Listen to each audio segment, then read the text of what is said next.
Welcome to Kabyang Tunnel. Let's go.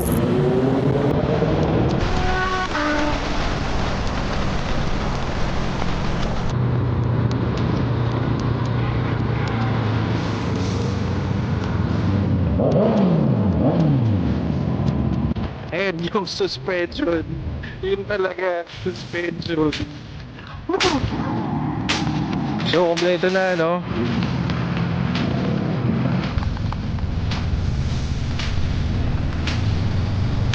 Ito pala yung bagong tulay na nababash sa online kasi hindi daw pantay.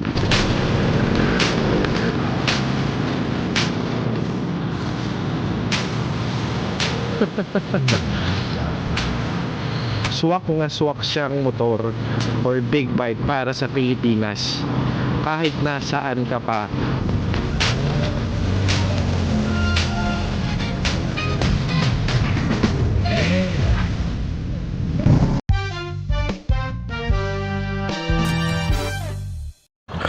Good morning everyone. This is Benok TV and today December 28. Ngayong umaga meron na naman tayong panibagong ride. Nakikita nyo naman sa harap ko, meron tayong NX 500. Pinahiram tayo ni Honda at ngayong araw i-review natin tong motor na to. Kaya samahan nyo kami sa ride namin. Let's go!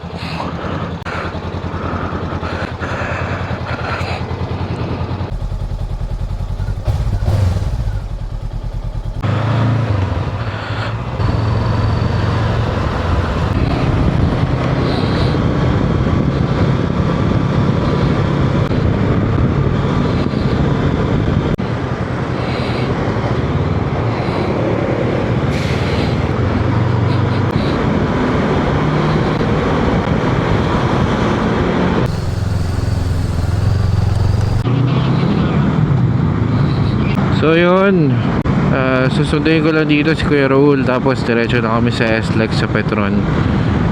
So dito siya naghintay sa store.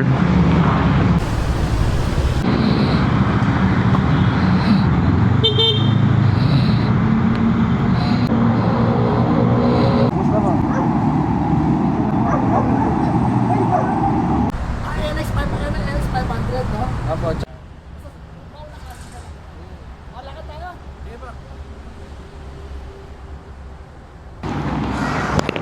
Okay, we're good. And so we're ready to go.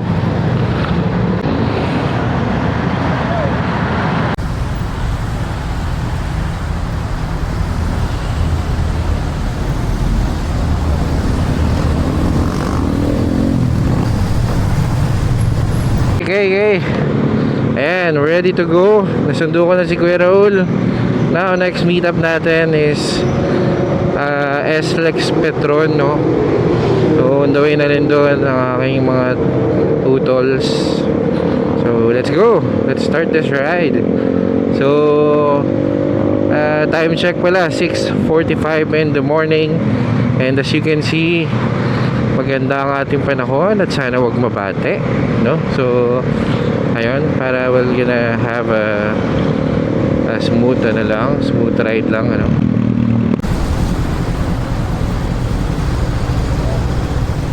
Okay, we're here sa SLEX. So from Mandaluyong, dumaan tayo ng Honda Big Bikes Parañaque para sunduin si Kuya Raul. And now we're back to SLEX. And we are now heading to Petron SLEX, no, to meet the other folks. So ayun, welcome sa ating NX 500 vlog. And today i-review natin itong motor na to, no? So I would like to introduce to you yung NX 500. So isa siyang, I would say, entry level na adventure bike ni Honda. So ito ay 471cc yung kanyang makina. Itong motor na to, hindi ito intimidating kahit ang laki niya tingnan. So may power siya, pero controlled mo, kontrolado yung power niya kasi nasa sweet spot siya, 500cc. So hindi ka matatakot dalhin yung motor na to. Mukha lang siyang mabigat, mukha lang siyang malaki, pero pagka inandar mo na, magaan, tsaka napakasarap dalhin. Chill ride lang tayo, no? So ayun, so again, ang ating destination for this ride this morning, we are going to we're going to go to Tagaytay to have our breakfast ride. Goal talaga natin is pakiramdaman si NX500, i-review siya. City ride, long ride. I would say long ride na rin yung Tagaytay kung iikot pa tayo ng Cabiang, ano. So far so good. Wala akong reklamo kay NX500 at masaya ako dahil hindi sumasakit yung aking likuran dahil kahit mabilis ako tumakbo sa humps, baliwala. So yun, samahan nyo ako guys as we go to Tagaytay this morning. So yan, meet lang natin yung mga kasama natin sa Petron SLEX.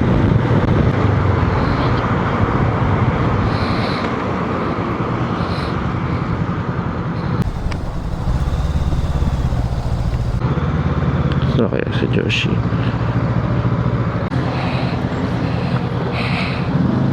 Ayun.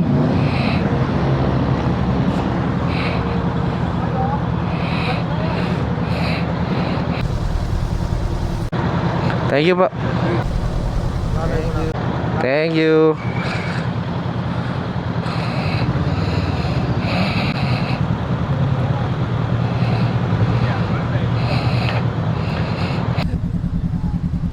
Kamusta?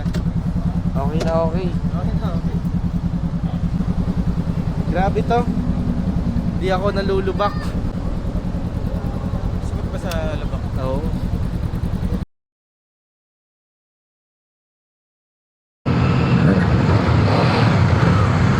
So, kompleto na, no? Ready na. So, 5. Let's go, guys.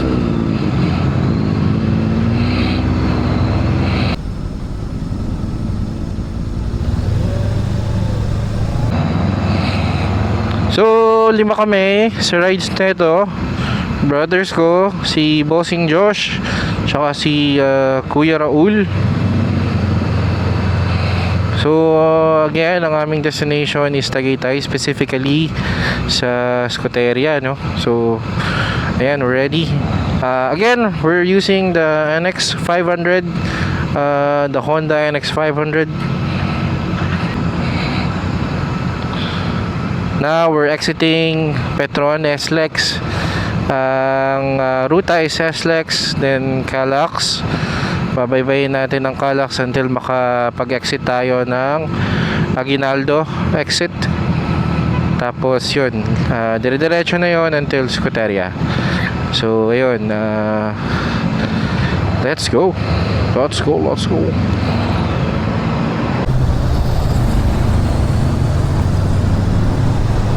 First impression ko dito kay NX500,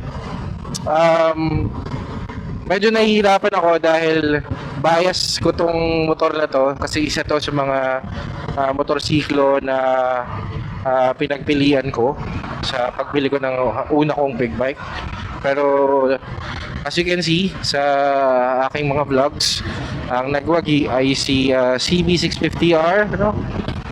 Dahil sa mga kadahilanan na nabanggit ko sa isa kong vlog, panoorin nyo kung bakit ko binili si CB650R, ano.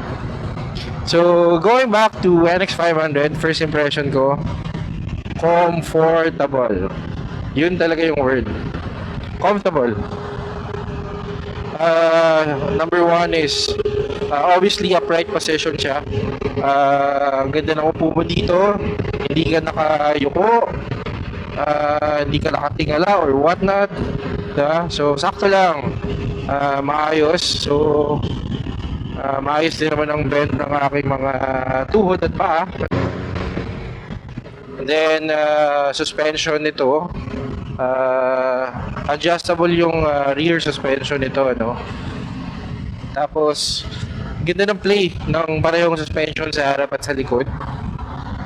Sabi ko nga, kahit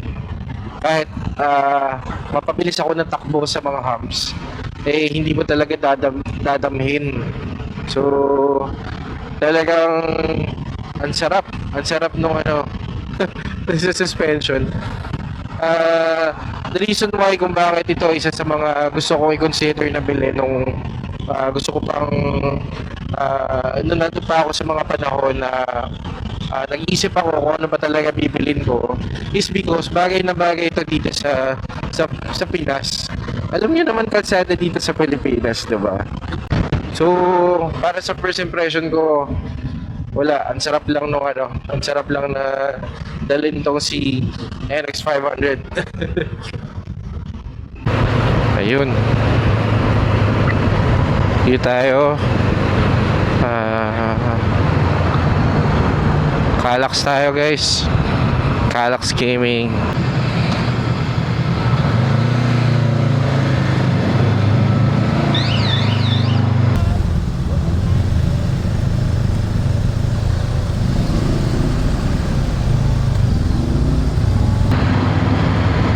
Okay, go. So we're clear, no? Again, Calax na tayo. So dire-diretso na to hanggang makarating tayo ng Tagaytay. So time check, it's already 8:09 in the morning. So kasama natin ang ating mga tropa peeps, nasa likod sila. So ang ating pag-uusapan mainly is kung ano nga ba yung character nito sa ride. Ano nga ba yung character dito sa long ride, no? So far so good. Sarap. Alam niyo naman, CB ang gamit ko. Ang una ko napansin dito is yung bangga ng hangin sa akin, ano. Dahil nga meron siyang windshield, okay na okay to. Kasi nasasalag niya yung hangin. Hindi tayo stress sa hangin. Tapos, like I said, yung upright position, the best talaga. And yung suspension, yun talaga, suspension. Woo! Feeling ko kaya ko tong dalhin ng kung hanggang saan ako aabutin mag-ride sa isang araw. Naranasan ko na mag-ride ng 12 hours or more than pa nga yata gamit yung CB650R natin. Okay ako dun. Wala akong reklamo. Medyo masakit lang yung likod nung nagpahinga na kami nung natulog na. Siguro kasi nabugbog din kasi medyo hindi ganun ka soft yung suspension dun. Pero ito, I think I can ride this all day. Ang sarap talaga. Medyo bias ako sa motor na to, pero to tell you the truth, napakasarap talaga niya for long ride, no? Hindi pa kami masyado nakakalayo. Mamaya malalaman natin pag nakalagpas na kami ng Kabyang. So, papauwi na ako. Ano pa talaga yung feeling? So yun, rides muna tayo. Tumbukin muna natin tong Calax na to sa dulo. Then let's go to kita-kits tayo sa Tagaytay.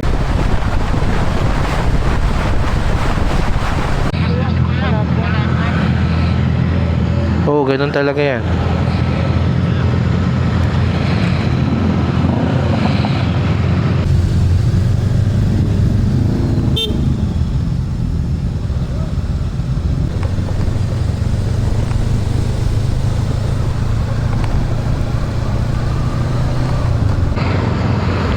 Left tayo, left. Okay, Kinaldo exit na.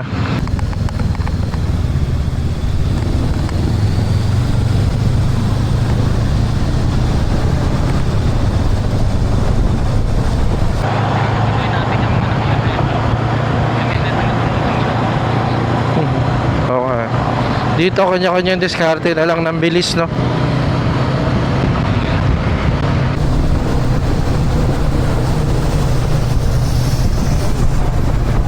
nakikita sa harap ko, meron tayong kasabay na Transalp. Parang sort of like parang kuya nitong NX 500. So Transalp 750.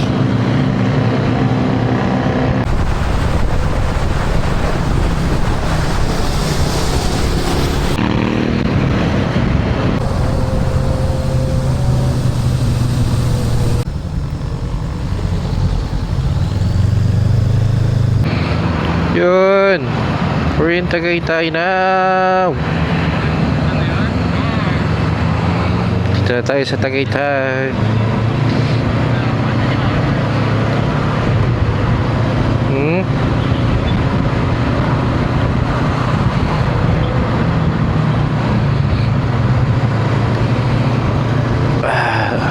It's good to be back.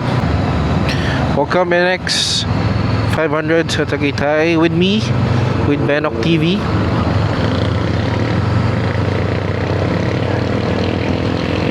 So far, ang ating biyahe ay banayad at smooth. At masyado mong minamata ang mga lubak, NX. Good job. So, isa pa pala sa napansin ko during the ride is yung braking capability niya. Katulad niya, no? Actually, for some reason, hindi nakalapat yung paa ko doon sa rear brake.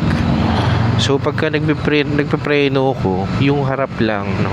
Ang nagagamit ko right now. So, yun pa lang, yung braking system niya, okay na.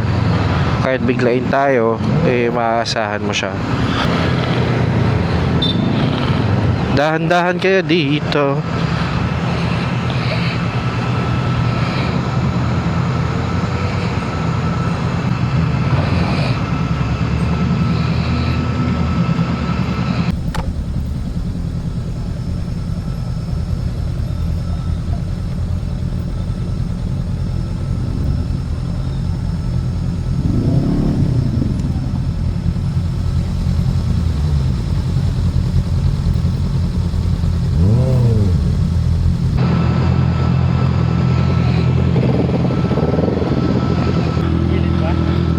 Ha? Okay lang. Yan, so welcome to Escoteria.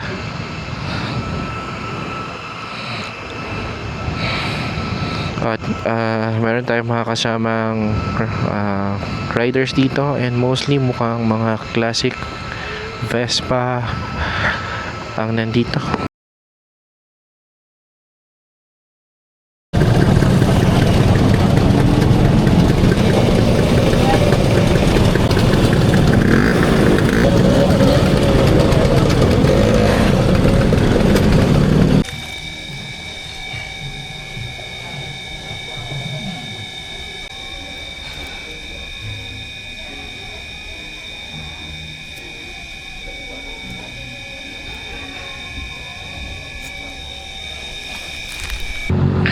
So yun, peeps, we're done sa breakfast. So ready na kami to go to Kabyang. So sa pagkakataong ito, masusubukan naman natin si NX 500 sa twisties at sa mga konting paakon sa Kabyang, ano. So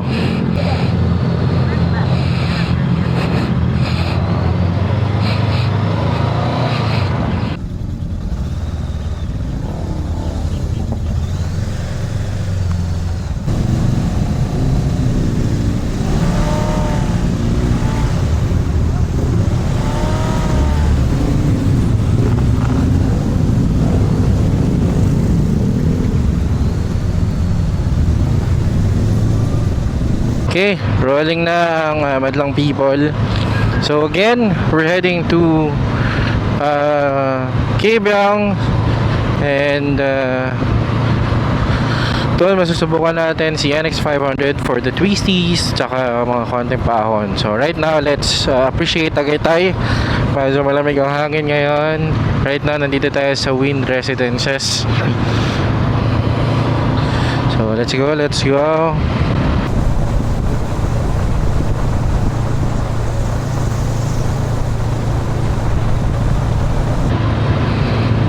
So out now. Ito tayo sa Sky Ranch.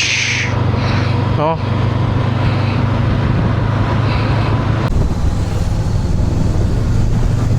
So, ito pala yung bagong tulay na nababash sa online kasi hindi daw pantay yung mga magkakabilang gilid, yung niya, yung lapad niya.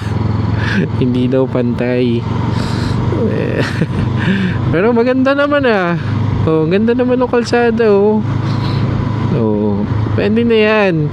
Ay, at least merong lay-by, di ba? May lay-by sa gitna, di ba? Oh. Nasugbu na tayo. Welcome to Nasugbu.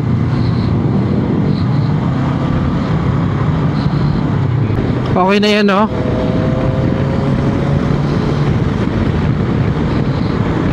One hour, 11 minutes.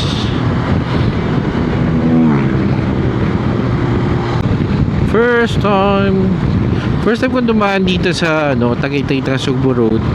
Dito sa bandang to I would like to say maganda ang kalsada. Oh, sarap maganda dito. Mag-rides. Oh, sarap. We are at 1 hour 6 minutes. Ito si Boss Josh, naghihintay sa amin. Nangangati na yan.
Wow, may tulay. What's this tulay? Ganda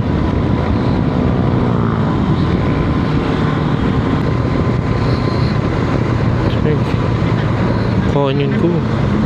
Canyon Cove na pala to.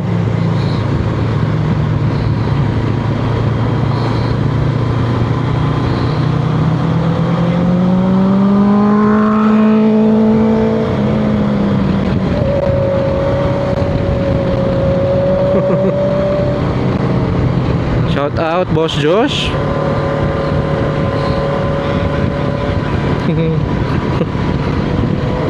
Oh, saya nagtatrack to Oh, dati. Ingat kayo makipot ang daan, makipot.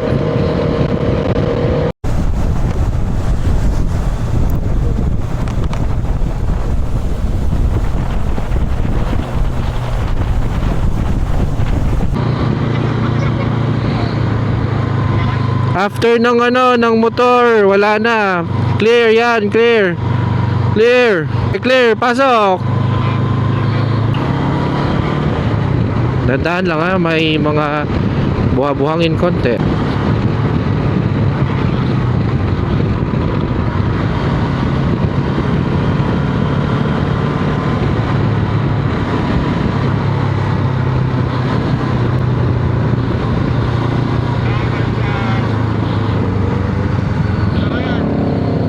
Ingat ha, ingat ha.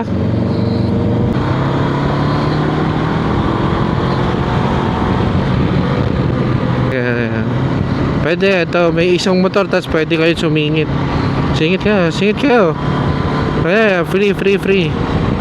Free, wala. Oh, free. Singit lang. Oh, free pa rin, tara. Oh, pasok na sa lane niya.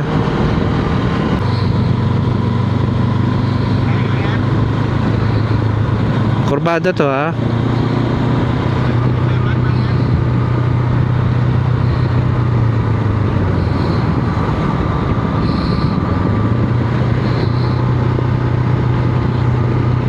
Ay, sarap. Wala.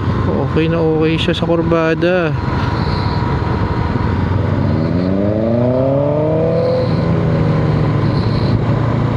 Yan, okay ka ba?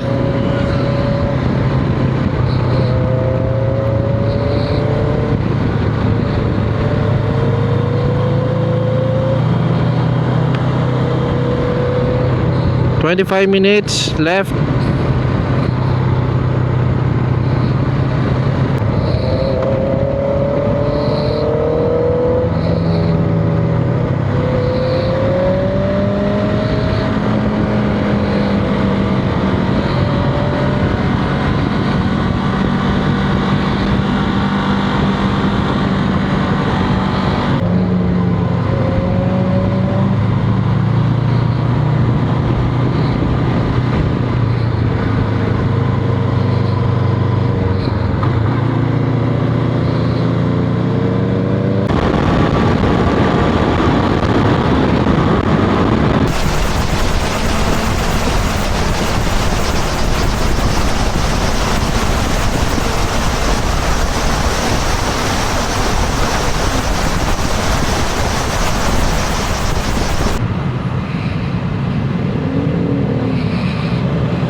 So right now nakaposte ako dito sa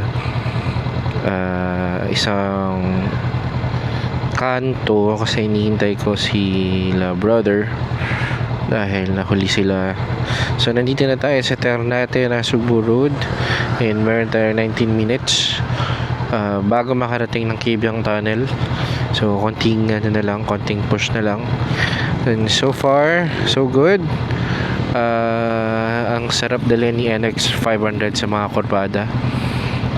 To be honest, mas confident ako na gamitin tong NX 500 sa kurbada kasi may power siya pero kontrolado mo. Hindi katulad ng CB650R na medyo mahirap tansyahin dahil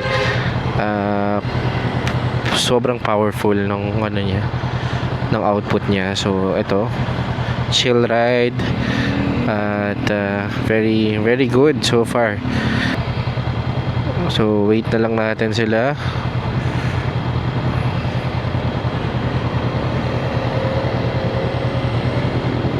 Try ko silang balikan. Yes, maybe we can check. Kaya nakita nyo yung dumaan na yun. Ano siya yun? CB500X.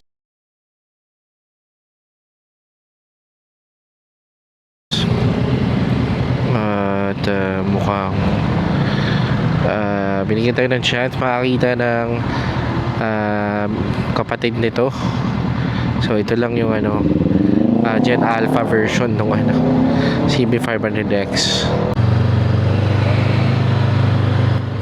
Sa puntong to, hindi na ako nakatiis at binalikan ko na yung pinanggalingan namin na ruta para i-check kung nasa na sila. Saan na yun? Baka iba ng daan, di kaya tumaan yung dalawa na yun.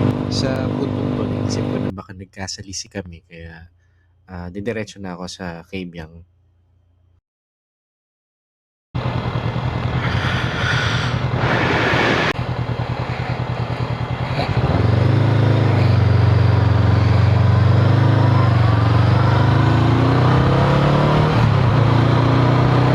Saan siya dumaan?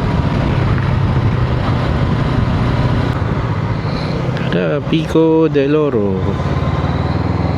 Pico del Oro Coast. So binalikan ko si brother, yung may dala na CB650R, kaso hindi ko na nakita. So inisip ko baka hindi ko lang napansin, baka magkakasama na sila doon, or baka sa may ibang dinaanan, kaso wala na ibang daanan, baka hindi ko lang talaga napansin.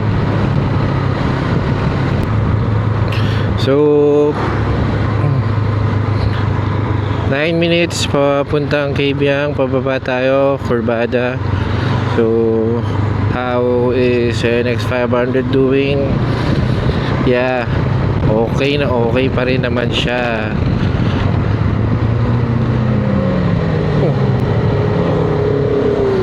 Wow, pogi ah. Kala ko si Josh. Josh ba yun? Parang si Josh. Check natin. Oh!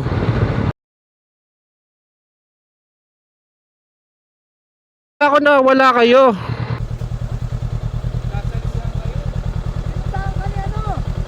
Nakita ko, parang nakita ko siya, kaso may kasabay eh. Kala ko iba eh. Bumalik siya para sunduin ka. Dito sa part na to, nakakasalubong ko nga si Boss Josh. Tama nga ako. Siya nga yung nakita ko kanina.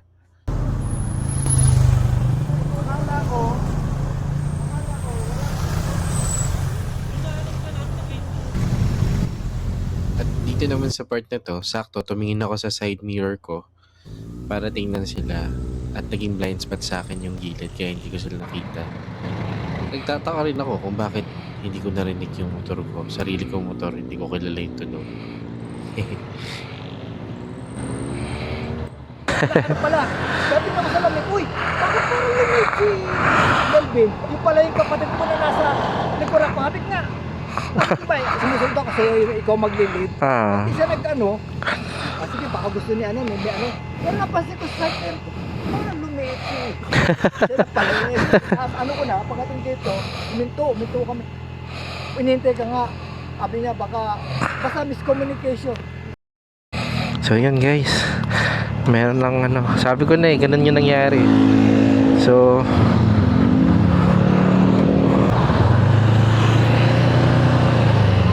wow, ganda.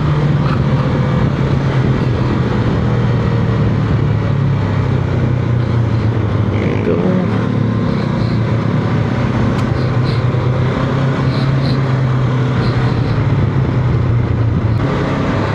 Okay, so goods na kami ulit. Akala ko kasi naiwan yung CB. So hindi naman pala, nadaanan pala nila ako. So yeah, it was a miscommunication, but we're good to go ulit. So tunnel vertical clearance 4.85 meters, at I think nandito na tayo sa Kabyang Tunnel.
welcome to Kabyang Tunnel.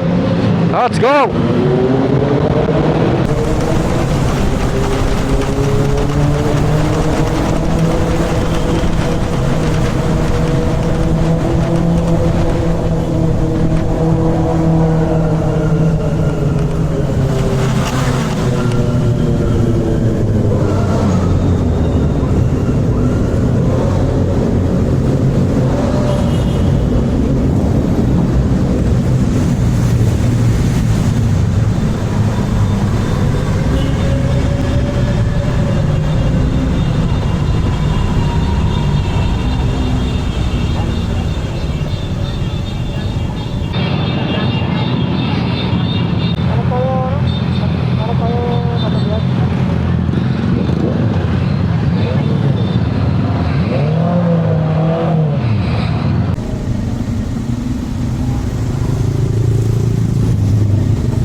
So, try natin pumasok sa Kabyang ulit, tapos babalik tayo.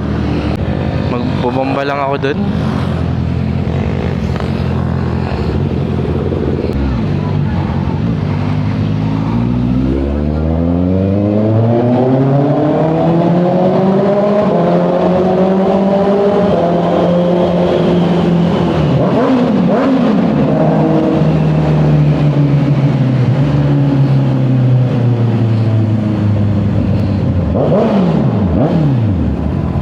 Oh yes.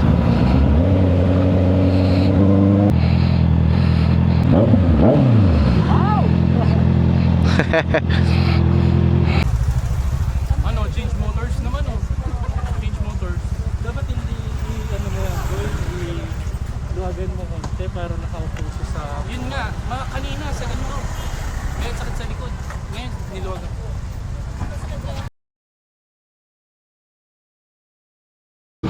Yan, so ano na kami, pack up na kami, tapos na kami sa sa Kabyang Tunnel Tour.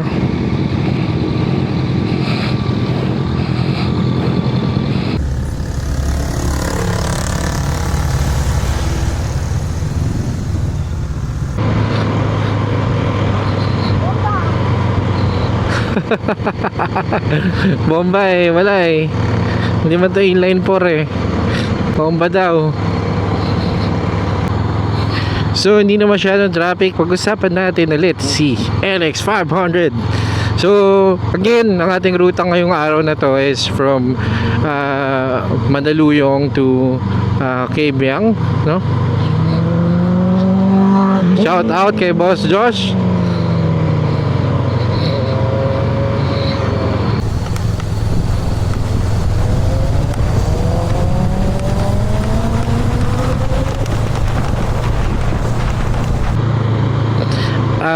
Unang-unang siguro pag-usapan natin kung bakit ko to bibilhin.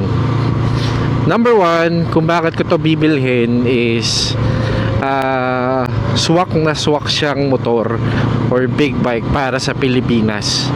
Kahit nasaan ka pa, Luzon, Visayas or Mindanao, pasok na pasok si NX 500. Okay, so kung gusto nyo ng big bike na for all season tapos for all region, yung eto na yun. Actually hindi lang naman nag-iisa si NX actually pagdating sa pagdating kay Honda, meron pa tayong Transalp at meron pa tayong Africa Twin. Kung nakakaluwag-luwag ka sa buhay, edi yun ang bilhin mo, naka DCT yun.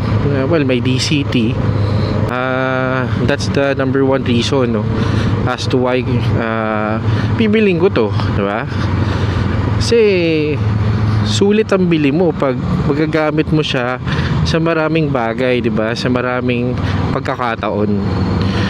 Very practical, no? So pero yun nga, I think i-stress ko na lang din dito na kung beginner ka, gusto mo ng beginner adventure bike, hindi ganun ka bigat kasi ano to 190, 92, 98 kilos yung weight nito. At in terms of long drive, meron tong 17 point something na tank capacity, so hindi kayo bibitinin ito.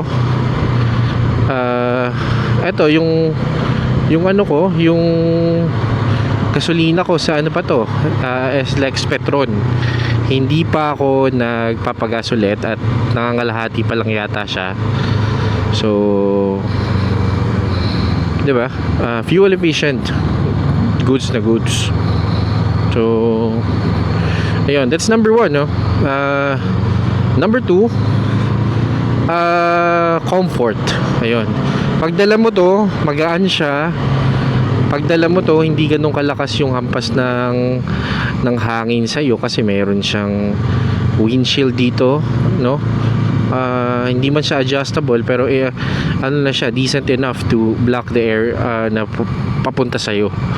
So, tapos in terms of sitting position, upright, so very comfortable, para ka lang nakaupo sa sofa. So ngayon wala naman ako iniindang sakit ng katawan dito, so goods na goods ito.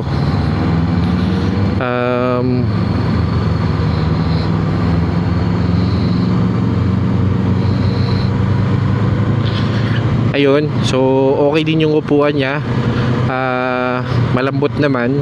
So tsaka pag tumatakbo siya talagang magaan, so very nimble, very flexible, you know, iwas-iwas actually. So that's my number 2, no, comfort. And then well, I think sa comfort section isama na natin yung ano, yung suspension. Mapaharap likod, wala ka masasabi. Yun yung I would say bida sa araw na to, yung suspension nito, kasi ilang lubak yung dinaanan ko. May mga humps ako nadaanan, minsan mayroon pa ako hindi napansin, pero you know, hindi siya nakapagbigay ng painful effect or result sa ano ko, sa katawan ko, parang ganoon. So mapapansin nyo naman dito sa vlog na tuwa ako sa suspension niya. So ayun. Then looks kasi ano naman, subjective naman siya, pero this bike has a decent ano naman, looks, no. For me, ako kung papipiliin ako, I would pick this model, itong white na may black na ano, no, combination. So ayun. Safety, braking power, yes. Actually hindi ko nga nagamit yung panlikod, yung rear, yung puro harap yung nagagamit ko. For some reason ba, hindi ko alam ba't hindi ko ginagamit yung likod. So yun pa lang is really enough, no, para tumigil ka sa oras na gusto mong tumigil. So ayun. And it's this bike is ano, is really fun to ride. Kasi katulad niyan, like I said kanina, yung mga kurbada kay CB, hindi ko masyado na-enjoy, pero pagdating kay NX, na-enjoy ko na siya. So, you know, maybe it has something to do with ano din, yung handling niya. Siguro yung kay CB parang feeling ko medyo stiff. Ito kasi parang napaka ano niya yung turning radius niya rin parang napaka generous. So ayun. Tsaka ano, isama ko na rin pala yung sa ano, safety pag sa baha. Kasi mataas ang ano nito ang clearance nito feeling ko sa baha papalag to. So yun, pag binaha ka, safe yung motor mo kasi ano mataas. Kaya nga pang Pilipinas nga itong bike na to, yun yung masasabi ko talaga. So wala, ako kung napanood niyo yung yung vlog ko na bakit ko binili yung yung CB650R, na-discuss ko doon na if siguro magkakaroon ako ng chance na mamili ulit, well, I'm going to choose first ang adventure bike over muna CB or inline 4 or sports naked.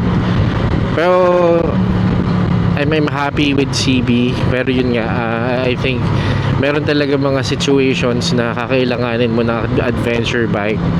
So might as well baka bumili ka na lang ng additional, no, para meron kang both inline 4 tsaka adventure. Pero yun, I would say yun yung mga few reasons. Kung may madadagdag pa ako mamaya, sasabihin ko. Those are the few main reasons kung bakit ko to bibilhin. So kung bakit hindi ko siya bibilhin, ano kaya yung mga reason kung bakit hindi ko siya bibilhin? Hindi ko alam right now, pero alam ko kasi SRP nito 409,000, 409,000.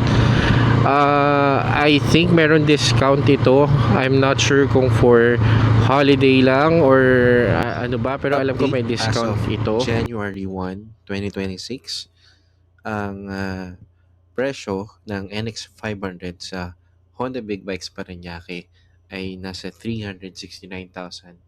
So, from 409, meron kayong 40,000 na discount.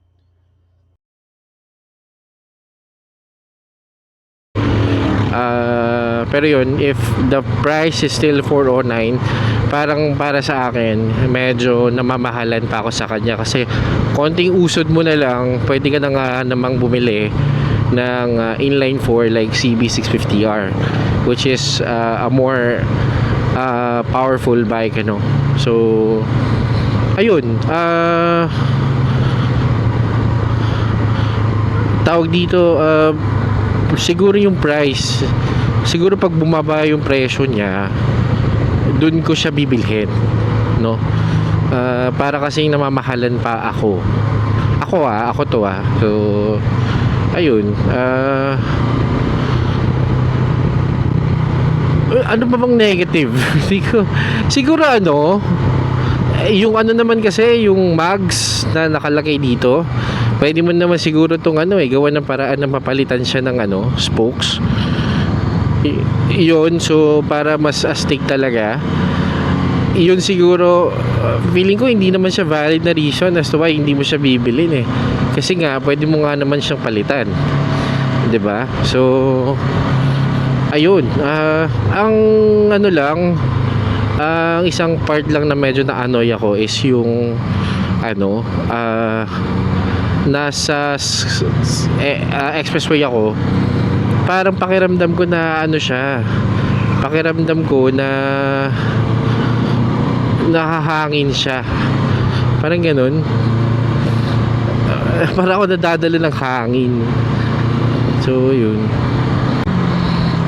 aside from that, parang wala na akong wala na akong maisip pa siguro pag nabigyan na tayo ng chance ni Honda to use this bike for a longer period, baka meron ako makita. Pero for now, I think this is enough, no? Using this in a long ride, no? Halos nag-loop na tayo dito sa Tagaytay, Cavite, Batangas. So I think this is a decent experience for us to say some verdicts about this bike, So ayun, yun lang naman yung parang nanano ko na para akong sabi ko na medyo natatangay ng hangin. So yun, feeling ko yun lang. Maliban doon, fuel consumption, I think nag-average to ng 28 liters. Ayun, 28 liters. 28 km pala, sorry. 28 kilometers per liter. So ako, tatry ko kasi hindi ko siya na-note kanina. Susubukan kong tingnan kung makikita ko sa kung na-capture ng video natin yung kung ano yung mileage kanina versus sa pinakarga nating gasolina, pero I would say maybe ranging to 25 to 28 kilometers per liter is not bad, no? So yun, feeling ko nag-range to ng 27 ngayon sa biyahe. So yeah, things like that. So this is a decent a bike in terms of fuel efficiency. So shoutout ulit sa ating mga kasama. So nandiyan si Boss Josh, ang supervisor ng Honda Big Bikes Parañaque, at ang dala niya ay CB650R. So nandiyan din ang aking mga brothers na ang dala is Dominar UG2 and CB650R as well. And nandyan din si Kuya Raul na ang dala ay Rebel 500. So and lastly ako, NX 500, no? So shout out. Speaking of Honda, no, maraming salamat for allowing me to borrow this to experience NX 500, to say something about this through a review. So ayun, maraming salamat sa Honda Big Bikes Parañaque, kay Boss Reggie, sa ating manager sa store. Ayun, and sa mga nakaabot sa part na to na mga viewers natin, sa mga nanood hanggang dito sa part na to, maraming salamat. Taos puso ako nagpapasalamat dahil alam ko naman na ngayong 2025 ay mababa na ang attention span ng mga tao. At kung nakarating ka sa part na to, maraming salamat. At kung kayo ay nanonood at nagustuhan nyo naman itong mga ganitong content, please support me by hitting the subscribe button sa channel ko, and you can also leave comments and like the video kung nagustuhan nyo. So ayun, kung sinisipag-sipag kayo, pwede nyo i-share if you want. Tsaka speaking of what do you call this, yung traffic, sarap niya isingit, walang hirap-hirap. So papakita ko sa inyo, ayan traffic dito sa Cavite. Papakita ko sa inyo.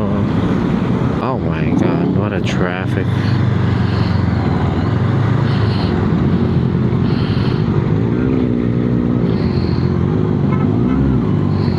Pasok.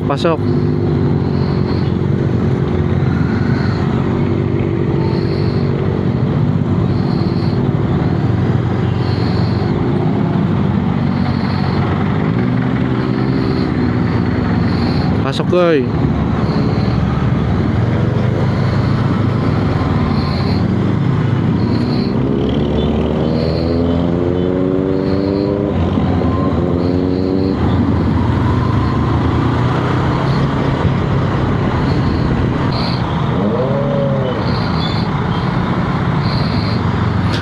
Nag-off-road na si Josh. Nag-off-road eh.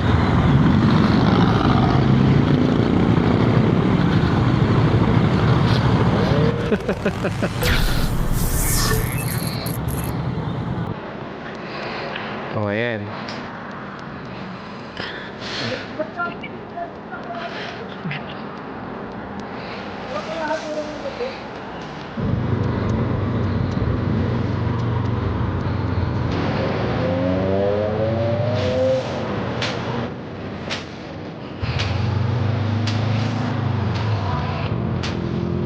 Okay na kaya, tara na.